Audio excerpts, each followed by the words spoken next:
comrades, thank you for organising this amazing event so beautifully. I'm inspired by everything I see here since I've arrived. On behalf of the platform, I want to read to you our statement.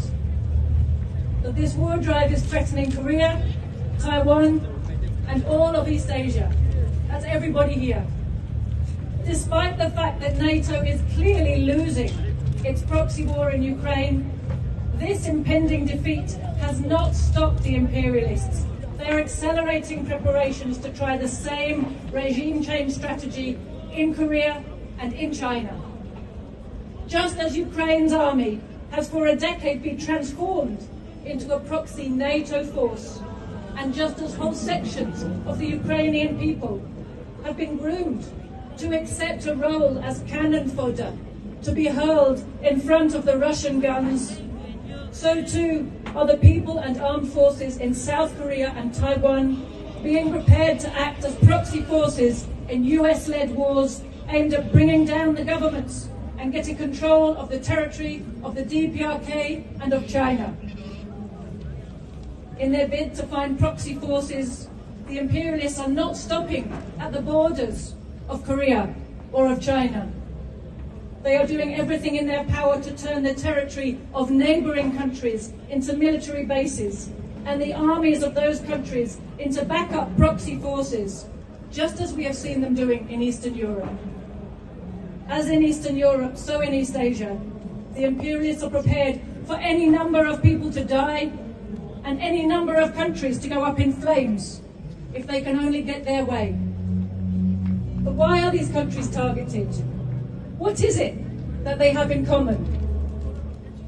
They are targeted not because of their social systems, but because of their independence. Because they refuse to bow the knee to the imperialist financiers.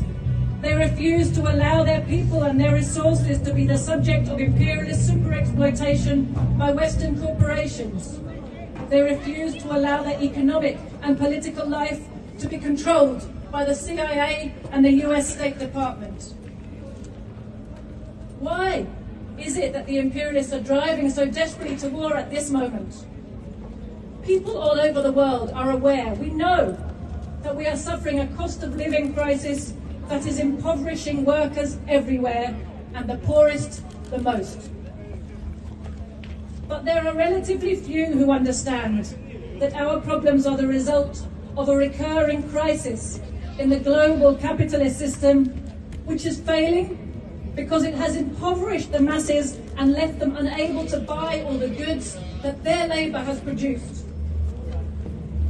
To try to save their failing banks and monopolies, the imperialists are printing money, and it is causing inflation not only in their own country, but all over the world. And they are driving to war as the last remaining means for taking hold of those territories that they are not presently able to loot for maximum profit. The history of the 20th century, comrades, shows us that the ultimate means for bringing back demand into the failing global economy is war, which first creates a massive demand for armaments and later creates a demand for reconstruction of all the products and infrastructure that have been destroyed by war. As far as the imperialists are concerned, war is also a convenient way of getting rid of large numbers of people who they consider to be surplus to requirements, since they cannot find useful work to give them. This is why our people are being asked to suffer and to fight, to save the economic system which keeps them poor and subjected, and to allow our exploiters to continue to grow rich off the back of their labour. There is only one way out of this death spiral.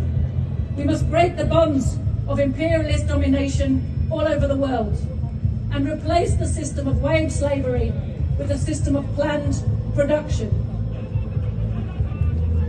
where each nation's resources are owned collectively and used to meet the needs of the people rather than to make profits for a handful of billionaires, where peace and international cooperation between the peoples of the world take the place of competition and war.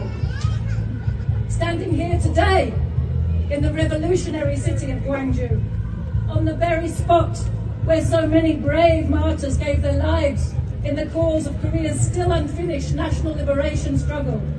We cannot but be humbled and inspired by their brave actions and the great sacrifice in our shared cause. The best tribute we can pay to them is to pledge to continue their struggle until final victory.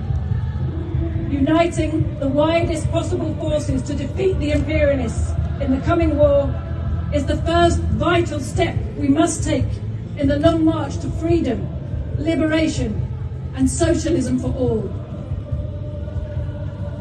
Death to the neo-Nazi NATO alliance and its criminal offspring in East Asia, the US, South Korea and Japan trilateral alliance.